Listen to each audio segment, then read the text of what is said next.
All right. I said to myself right before I clicked the button to go live, let's just go live. Let's just go live. And let's see where this goes. All right.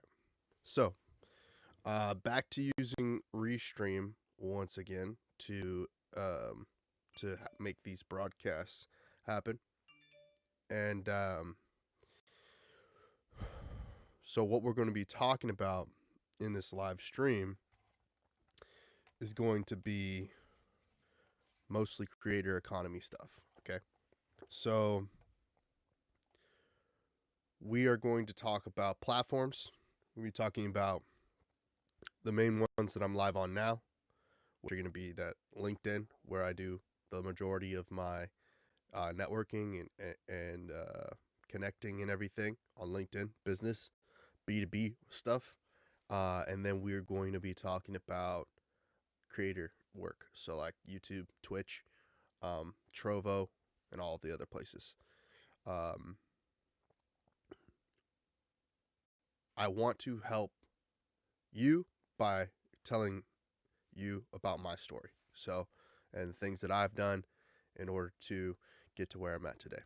So, we're going to use these kind of as building blocks to let everybody know, like, what is an opportunity, what is a way for you to accomplish that in your own way. We're going to talk about Chat GPT. Everyone's talking about it. Everybody's talking about OpenAI Chat GPT and the powerful nature of it and what it can do for your content. I put out a piece of content on TikTok first. It was about how the Overton window relates or influences cancel culture and how that impacts content creators and the creator economy. Video's done relatively good for a longer format, short form video.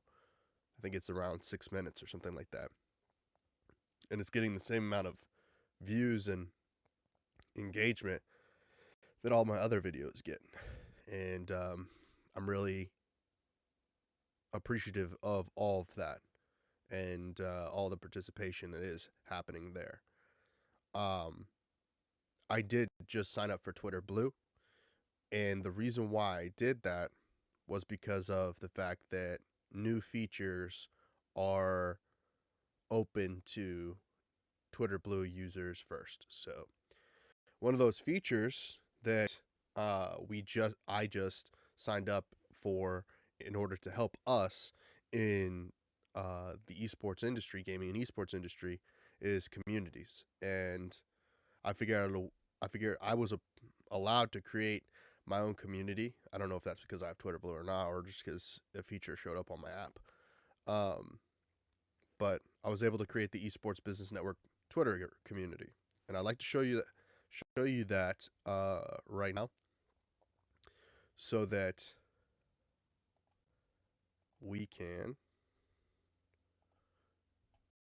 know a little bit about it together. So, if you were watching this broadcast live, then I really would appreciate it. What's up? What's up, Javier, over there on Twitch? I would really appreciate it if you go to your community. If you're not able to access the community's feature on Twitter, I can send you a DM. I haven't yet added this to the links or anything like that associated with any of the profiles, not even my own profile. But I'm going to figure out a way, of course, to set this up so that people can have a direct link to it that's not, a 1,000 character URL. So you can find it. And Javier says, I'm down to join up, but my wife and I are in the process of making an esports team. Oh, that's really great. Is that going to be in Pokemon Unite? I bet you it will be. But Javier, tell me it's Pokemon Unite, man. You guys really know a lot about that game. I'm sure.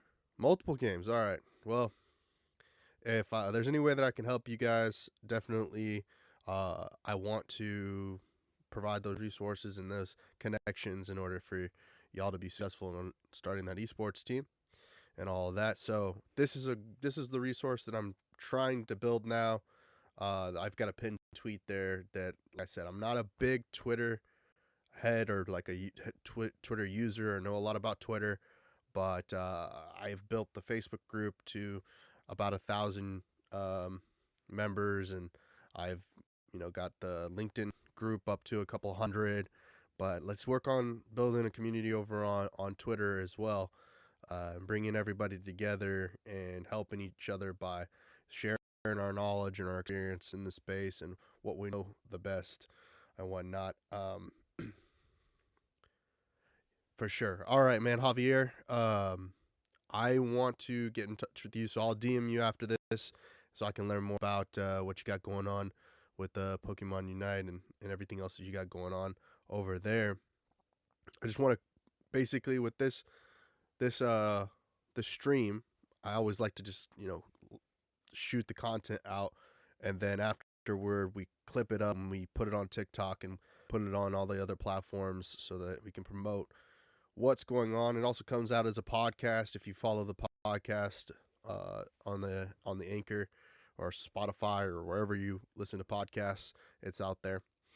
But I definitely wanted to jump on and talk about this Twitter community because I know when I go to events, everyone is always asking, "What's your Twitter?"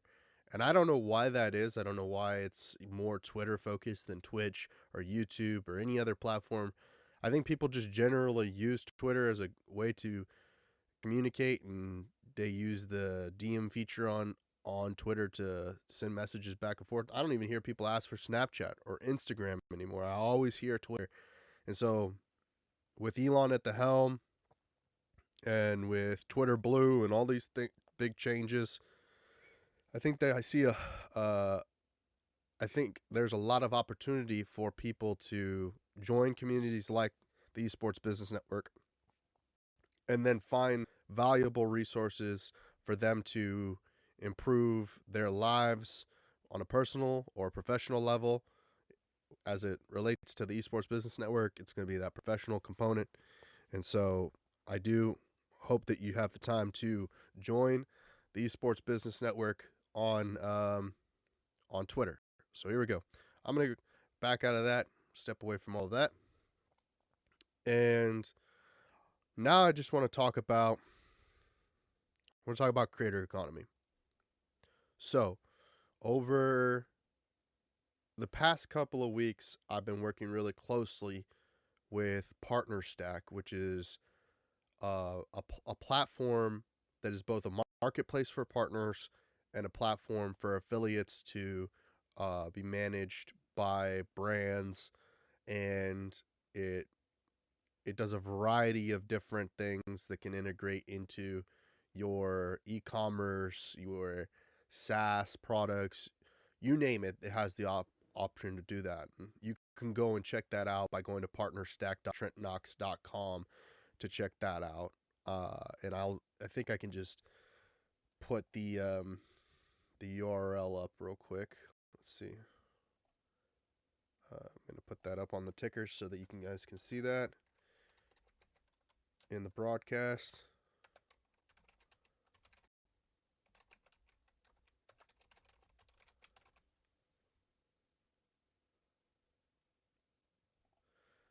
And let me put that up. So this is not exclusive to brands. This URL. It doesn't matter what you do. If you're an affiliate, a consultant, anything in the industry, as far as creative or even not a creative, but just someone who has a plethora of contacts in any industry, go to this website. Check out what PartnerStack can do to help you. If you're a brand, there's a lot of ways to get value out of working with PartnerStack. But even as an affiliate, there's a marketplace for you to go to find the right programs that will integrate into the content that you create. And it'll help you add another source of revenue by offering to your community the things that are meaningful to you, right? Because the people in your community are going to look up to you. They're going to look and they're going to be influenced by you to make purchasing decisions. And a great way for you to maximize that is by working with brands that are willing to split a commission with you. And that's more on the affiliate side.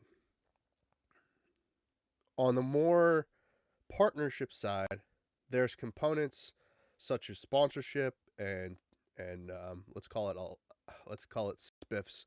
Spiff is the industry terminology in most of sales jobs, but basically a bonus. So if you're able to hit the challenges that these brands give you, they will pay you out a certain bonus based on what you can achieve. And I know people on Twitch are very familiar with this.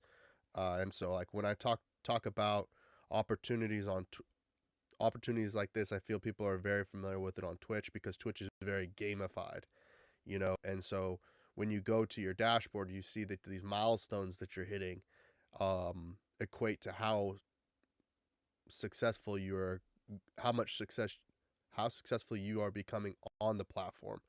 So the more followers, the more things, you'll get different achievements that you can unlock. So not all platforms are like that, you know, this gamification component, but I'm telling you, PartnerStack is a great place to go to see those opportunities that are in the partner marketplace for content creators.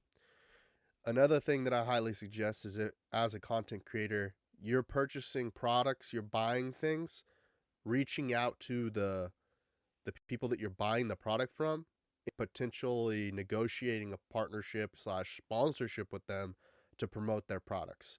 So one of those for me, an opportunity was to create a kit.co. And with that kit.co, what I'm able to do is add the products that I'm using, like Elgato and Zoom and Samsung and Panasonic, add those all to a kit, and then use affiliate links from like Amazon, Walmart, Best Buy, all of the major big box retailers to get a commission off of that. So that's another component. What's interesting about the way that the creator economy is functioning right now, and when it comes to affiliate sales, it's much like how it was before the internet took off with network marketing. So your Amcos, your Tupperwares, your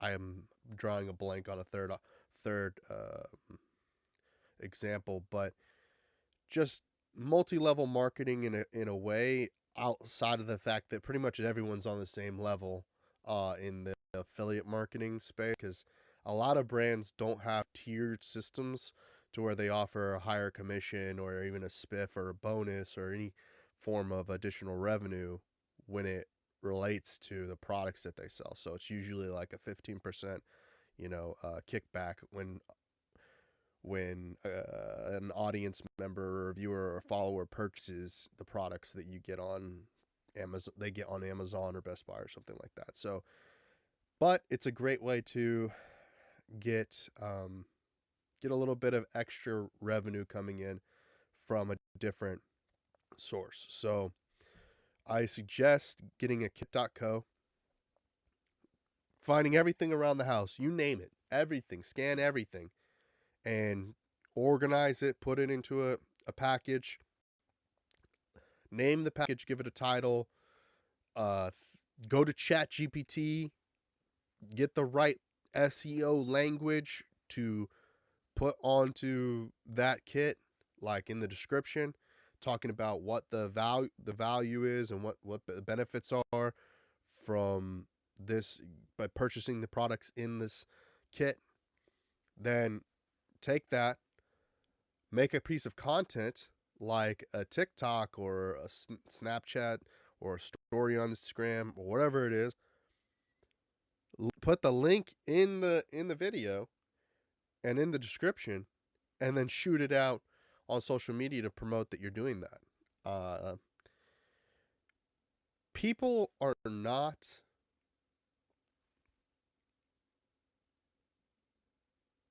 unreceptive to being shown a way for them to receive a discount or an easier way for them to get the product in 2-day shipping, or one Amazon one click. Whatever reduces the friction of them purchasing a product is going to benefit them in the long run. So you might be solving a problem for them that you think in your head that it's a sellout situation, that you're selling out, that you're being disingenuous or whatever. But in reality is you need to realize is that not everyone is like you, and not even everyone in your audience or your following. A lot of people need a little guidance, a little direction as to how they can utilize these techniques to make their lives easier. You'd be surprised how many people just don't know what you know. And it's your job as a content creator to educate them on how they can take advantage of some of the things that you can do. They're not going to be able to be as creative, as artistic, as uh, popular, as knowledgeable, as intellectual as you, but you can help them by giving them a little bit of guidance, like I said, and just a little bit of direction. And they can accomplish promoting you as well when they attribute the fact that you helped them out, to figure out what a good purchasing decision is, what a good financial decision is.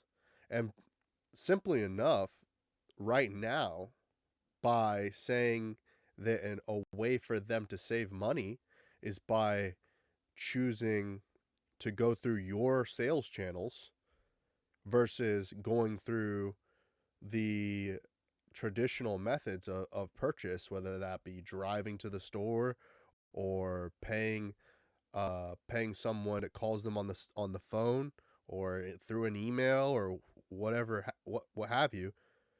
If you can offer them a promo code, make it cheaper for them to make a purchasing decision, I'm sure they're going to really benefit from that. So don't take yourself too seriously. Don't be too hard on yourself when it comes to quote unquote selling out.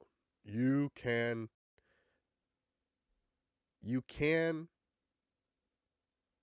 make money. Don't hold yourself back from making that money by telling yourself that everyone's doing something, or that there's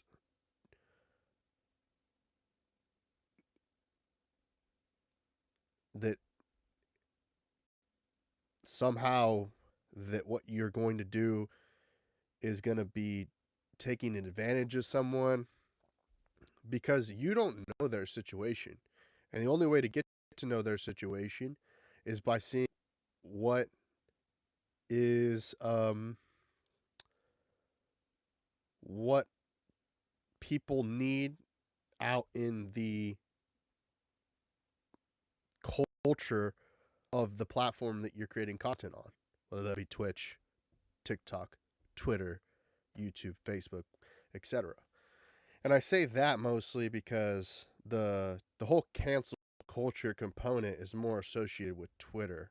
So, Facebook doesn't really, they don't give a lot of pushback, or they don't really, I mean, that's a more of a, that's an older demographic that's used to seeing people profit based on referral sales. Like, they're very familiar with that. Now, I think most platforms are, and it's just a generational thing to see it as the concept that your your following should be sustaining your livelihood without having to do sales. So that's a very new age thought process. The concept that you create a GoFundMe or an OnlyFans or some platform where you have a devout following that is tied to you and giving you offerings in exchange for your celebrity or attention. That's a very new age thing. Even the biggest celebrities in out there in the world, your Dwayne Rock Johnsons, your Messi's, your uh, LeBron James, Tom Brady's, um, Leonardo DiCaprio's, they all sell products. They're, historically speaking, there's not a singular celebrity that I can think of that has ever not made money from selling some form of product. Even Jesus sold religion. So don't get caught up in thinking that it's a bad thing to be in sales, that it's somehow beneath you to be in sales, because even the greatest entertainers and the greatest people, political figures, the greatest um, philosophers and theologians, they all sold something. And it's your, I want to say divine purpose, but it is a component of human nature to be selling something or creating some transactional relationship with your audience, your following, your family, your friends, your acquaintances, everyone around. So don't be afraid to put yourself out there. That's another thing. So I'm talking mostly 80% of what I'm talking about is to people who are actively doing content creation. This other 20% is don't be afraid to create content. People, no matter what you look like, what you do, what you say, are going to hate on you. They are going to dislike you. They're not going to understand you. They're going to intentionally go behind your back. It's Nick Cannon said something recently that I saw on a post that said, like, uh, don't let people slighting you hold you back. They're going to slight you anyway. Or something like that, or like that. If you think that people are slighting you are on purpose, slighting, if you think people are stabbing you in the back on purpose, they are. Don't get hung up on it and keep going. So, the world might be against you. The world might be uh your world, the little world that you exist in might be against you. There's a much bigger world, and the bigger world is not organized. It is very disorganized, and no one has control over it other than the deity of the world, the one, God, the Almighty, the the uh, largest algorithm, right? The Your wife. No, I'm kidding. I'm kidding, guys. I'm kidding. Your husband. No, I'm kidding. I'm just joking. You know, unfortunately for some people, and I don't want to go down that rabbit hole, but the people around you are the people that are holding you back the most. So what you need to do is, like, I'm gonna attribute this to Gary Vaynerchuk, but people always say these things, is get off of whoever's bill you're on, right? Or reimburse them for their contributions to what you do. You know, you can be a consultant. You don't have to be an employee.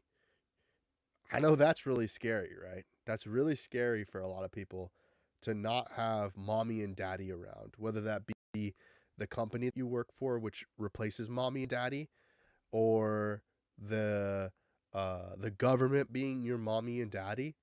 That there's some sort of, authority over your money and your actions and the thing and your livelihood. You can go, for all intents and purposes, separate yourself from that contract by understanding what it means to be independently contracted to an organization. A 1099 is vastly different, because you have to take authority and responsibility over yourself as an individual. And you can fail doing that. But, you know, that's where we get into the concepts of government, the concepts of, one nation under all, or one nation under God, whatever you want to call it, right? At least that's for the case for the United States. If you go to another country, I don't I don't know much about the existence that it is in other countries, but I would say that it's probably very similar in at least North America and European countries and whatnot. Of course, there are more guidelines and things that you have to worry about when you're in other nations that are mostly ran by other religions, and things are changing everywhere. And I don't want to go down this rabbit hole, but you ends up having these conversations because of leadership, and you end up having these conversations because of pop culture figures speaking on different ways to perceive reality.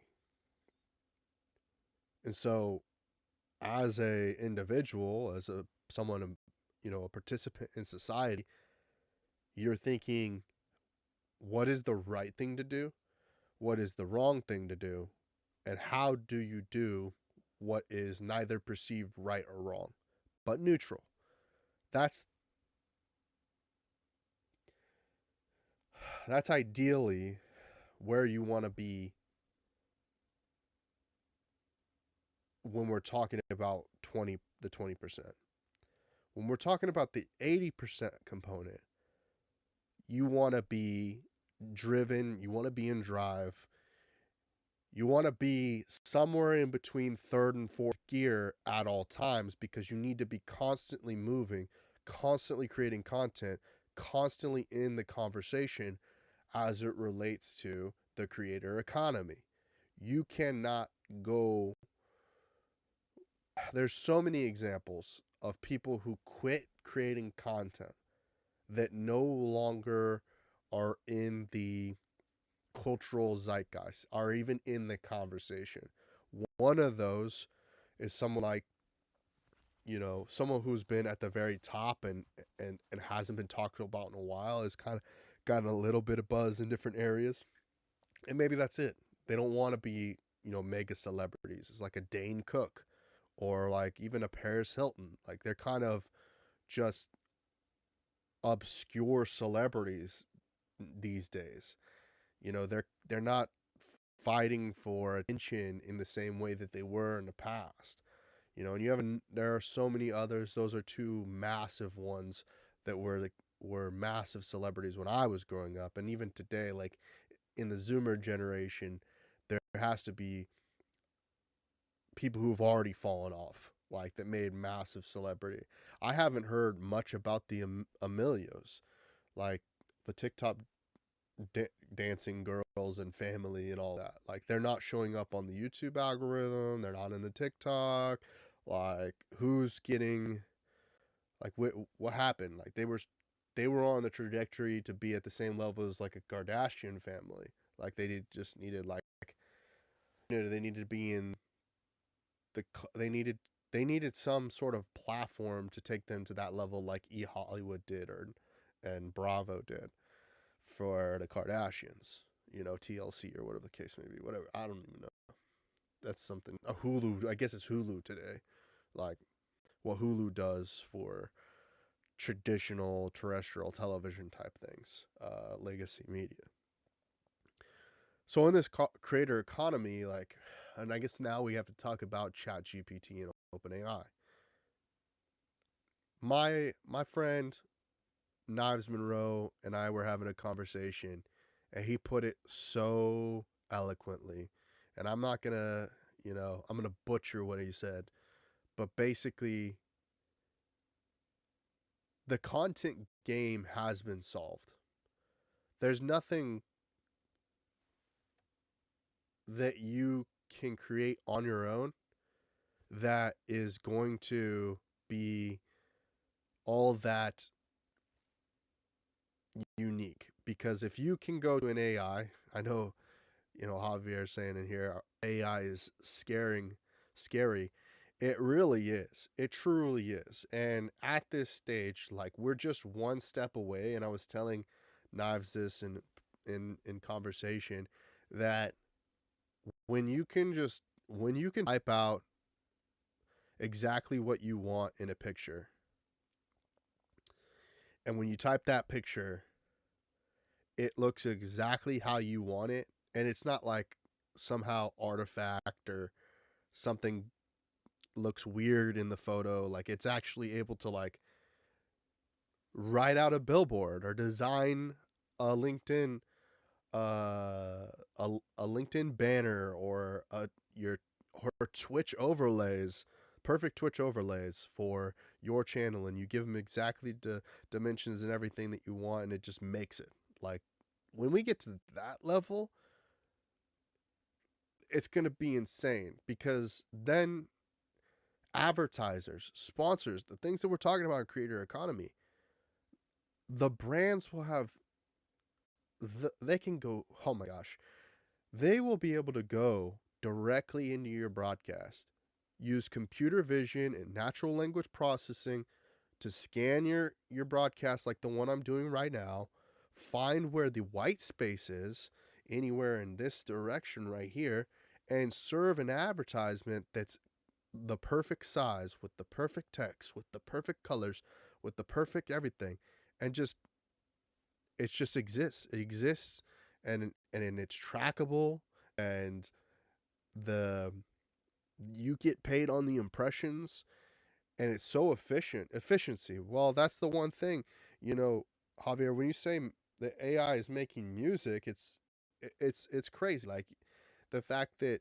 some look, we've constantly been hearing that Hollywood or Nashville and Music City have been using AI to alter vocals and making Justin Bieber sound like Post Malone and Post Malone sound like Justin Bieber, and you know, mass marketing and testing A/B this, testing and everything to make sure a song is going to hit. If a hit's going to be a hit. There's a book that I read a while back. I can't remember who recommended it to me. I remember them, but I forgot their name, and I apologize for that. But it's called The Sound Machine. It's called The Sound Machine? Song Machine? It's called The Song Machine is the book. And it just breaks down how the Swedish music producers, Spotify, is able to utilize computer algorithms to shape the music business to where it's at today. And yeah, it is very concerning how AI is able to basically mimic human creativity and human artistry, but it's not that. And you can tell that it's not at this stage. So a lot of there's still a lot of opportunity, and I will always be, because are humans are able to, they're not infallible. Am I saying that correctly? Infallible. They are able to make mistakes. And the mistakes that humans make, and you know what? That's what's most interesting to think about. Is AI going to know the nuances between what is an appropriate mistake that isn't going to harm, that is harmless, a harmless mistake, to what is a catastrophic mistake? That's the concerns. Are they going to be able to, eventually behave and exist in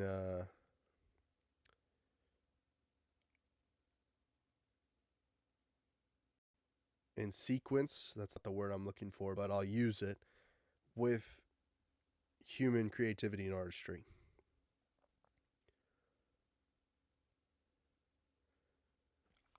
I would even say in harmony with, in harmony with, because what is that going to look like with AI? Is it will how long will it be a tool to empower humans, to where it's humans empower AI, where we prefer, what if it gets to the place where we prefer AI to the sonics of AI, because of the 5D nature to it, or like the way that it manipulates sound in a movie theater versus the way humans can control and manipulate sound? And it's able to, the craziest thing that I've seen recently is like the technology that Apple has developed in order to basically scan your head, see your ears, and then determine the right frequencies. Oh, man, we live in the most exciting and scariest time in technology. I don't think that our the you know generations, two generations prior, there was a lot of fear, of course, during the Depression and post Depression era. Obviously, the 60s, 70s, 60s was crazy, but 70s was a time to be alive, and then 80s was a time to be alive for some people, and then so it's a matter of like that 80% of people who are action takers, and the 20% of people who are um, consumers.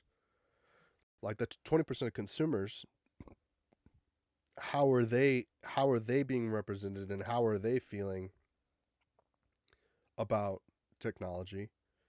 How does the 80% of doers, because the 80% of doers are the people who are, you know, still trying to make a name for their family, still trying to get out of financial dependence and get into that financial independence world, where they're making something for themselves and everything. But all right, so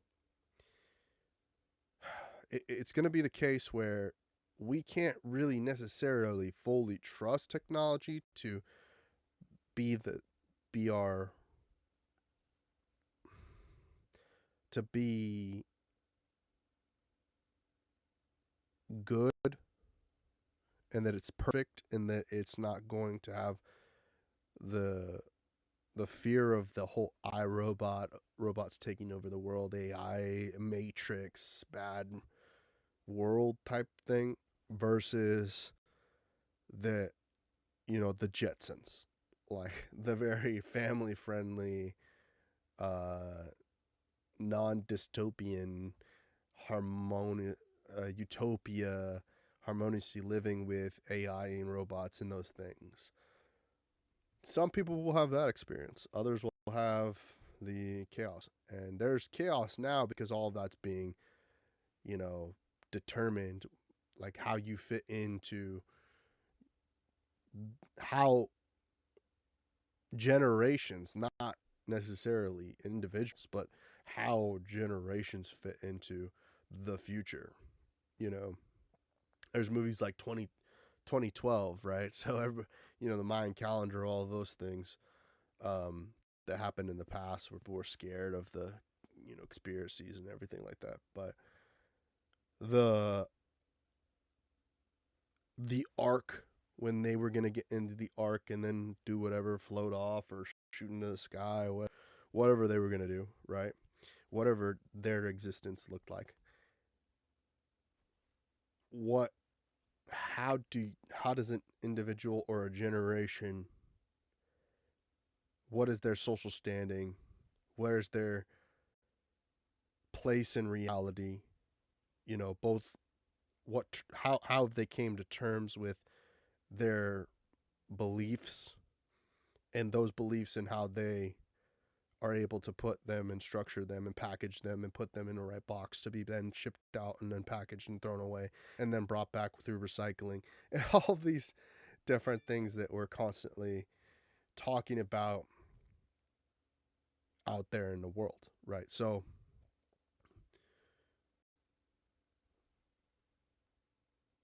the philanthropic nature, I guess maybe we should talk about this a little bit.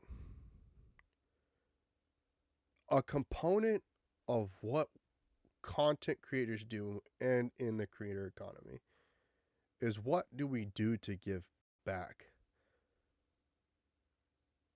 Are we creating our own nonprofits? Are we creating our own communities for volunteer work? Are we what in what way are we I'm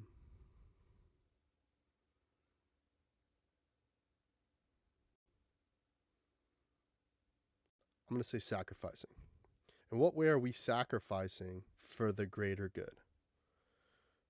How are you giving back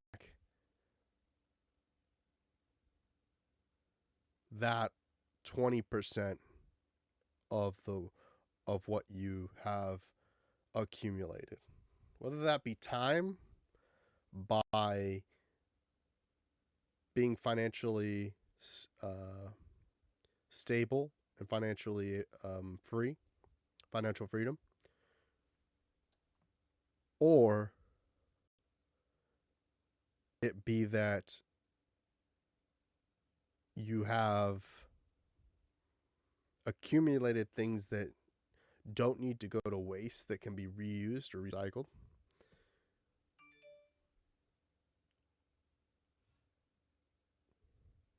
or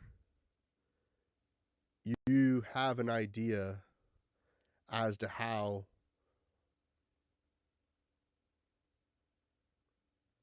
the world can be more efficient or more environmentally friendly.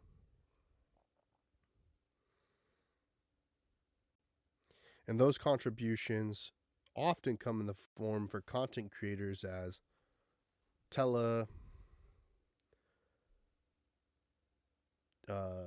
what's it called?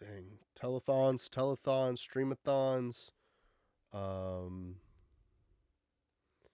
and associated to some social good, whether it be the curing cancer, saving the turtles,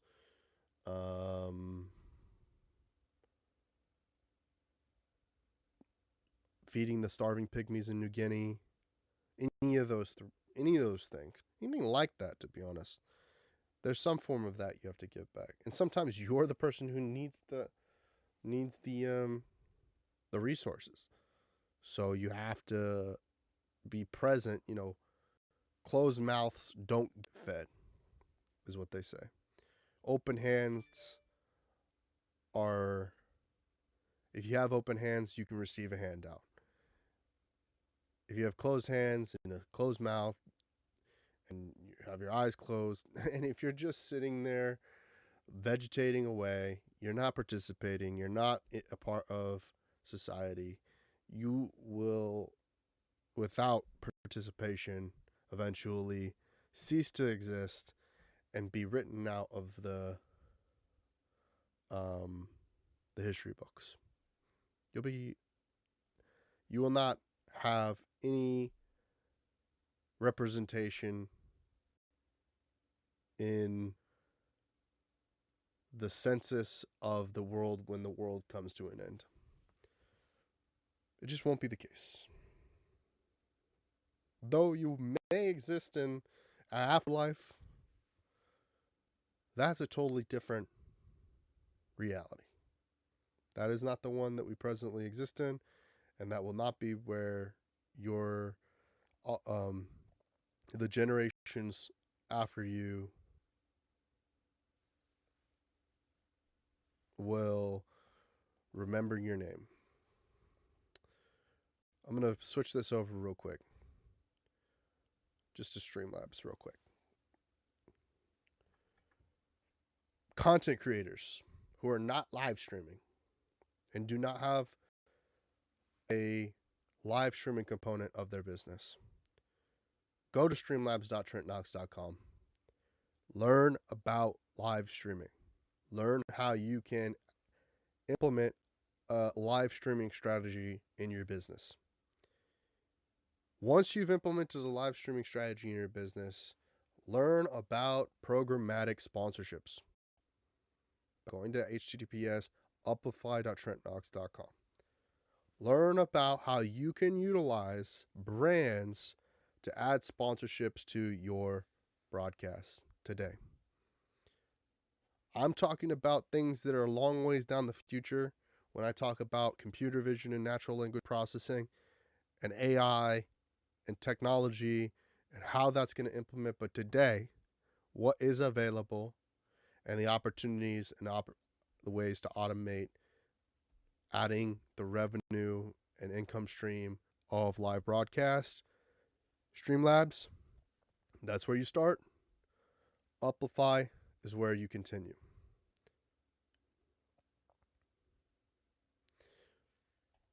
Now, hold the phone real quick. Hold the phone. I think, let me turn this off, turn this back on. Okay, now I'm recentered again. Okay, somehow NVIDIA broadcast crashed there for a second.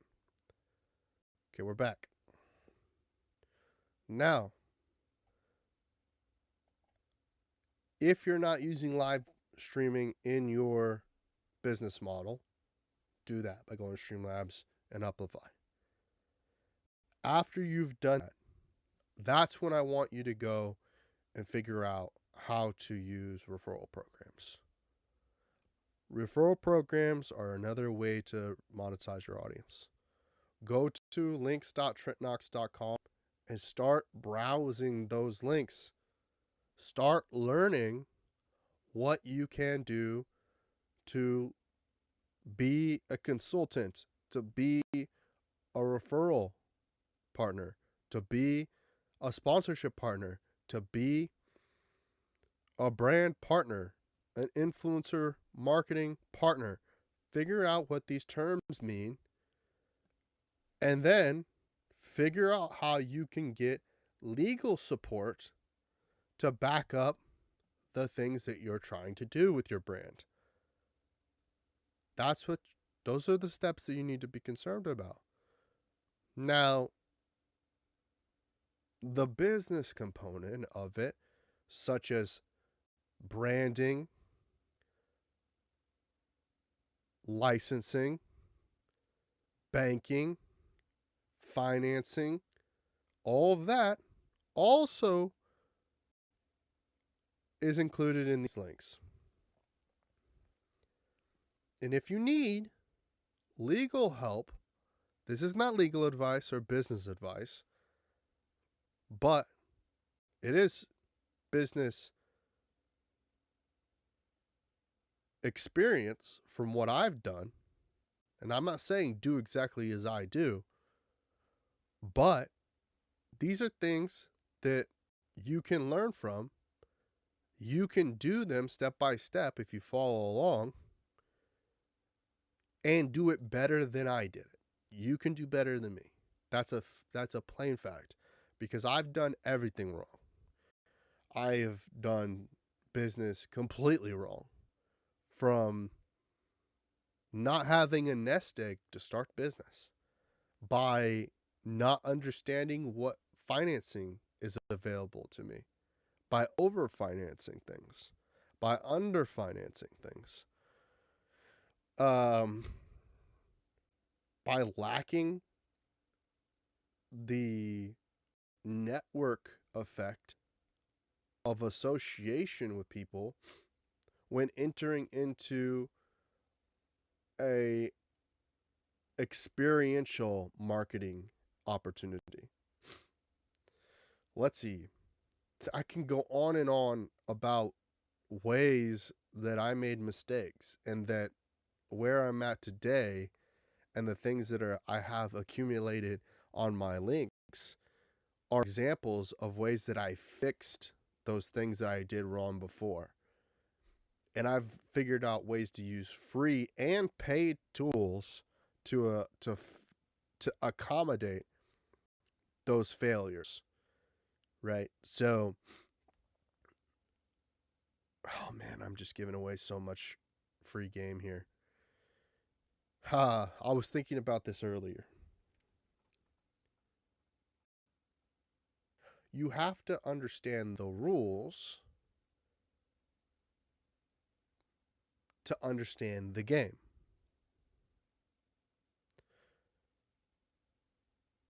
When people say they're giving you game, they're not giving you game. What they're telling you is these are the rules of the game. These are ways that you can circumvent the rules, but the rules are still the same. And anyone can call your bluff. Anyone can look at you and say, that's not accurate. And it is your responsibility to explain to them why their perception of the rules is inaccurate. That's true game. That's gamesmanship. And if you're able to, I don't know why I don't even know why I'm giving this away for free. If you're able to outperform them, that's called showmanship.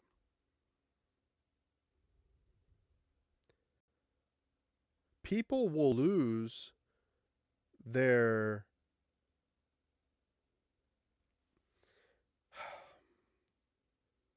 cool. What makes them, what their comforts, right? When they believe that they're somehow outweighed. Especially people who see themselves as experts, and people who have large egos attached to their profession, right? If they're shown that their beliefs or their understandings of a topic are inaccurate based on reality, and they're frustrated with the fact that you as an individual is more suave, you're more beautiful, they may hate on you, and they may try to do something outside of the box, which is breaking the rules, to take advantage of you or screw you over. When that happens, it is your obligation to call them out for breaking the rules, because that's the rules. That is game. The game is the rules. Now, the game can be over if they break the rules, right? And in cases where they perceive you to be have broken the rules, but in reality, you show them that you haven't broken the rules. They get upset because they thought you broke the rules, and they break the rules and breaking the rules. Then they go to jail, right? In the public eye. We're not talking about. We're talking in synonyms. We're analogies, I should say. We're analogizing Monopoly to reality of life, right? You start out with a certain amount of resources. Of course, everyone does. Their existence is a resource. And then you play the game from there, right? But rule sets are still the same, right? Do unto others as you wish to be treated, right? The golden rule, all of these things. If you break that rule, then it is your responsibility to argue why what you've done is for the greater benefit of society versus the way that others or behaviors are negatively impacting society. So now you have to make these arguments. You have to make these statements, very bold statements, right? And in order to do that, and the reason why I guess we're getting to this point is because we're coming to about an hour here. We've about 5 more minutes, so I'm going to wrap it up and call a conclusion on this. As it pertains to the creator culture, saying the right thing is always going to be a hindsight's 2020. And the only thing that you can do if you don't want to participate in the game, don't flip the game board when you're frustrated and angry. What you need to do is humble yourself and say, I apologize for being misled and for misinterpreting the situation. I perceived that it was going to be, I perceived the right thing was this. You're telling me that it's not. I still don't believe that what you're telling me is the right thing. But what we're trying to do is figure out a way for us both to find a position in neutral, right? A position of neutrality. The extremism of a person's perception or interpretation based on their political affiliations and religions and things like that and their livelihoods could put them in a position where they misconstrue language, or they're using the language of oppressionists, all these different things. People who are racist, all these negativisms, right? So then it is your obligation to apologize for the circumstances and figure out a way as a leader to find neutrality in the situation, because you were wrong, they were wrong, everything was wrong. Let's find a stable balance, get back to zero. And that's where you need to be. Be zen with reality, be honed, and be confident, be fortified, be strong, be be yourself. So in conclusion, with everything being said there, don't be afraid to create content, and have fun. Good luck. Have fun. Respectively, Trent Knox.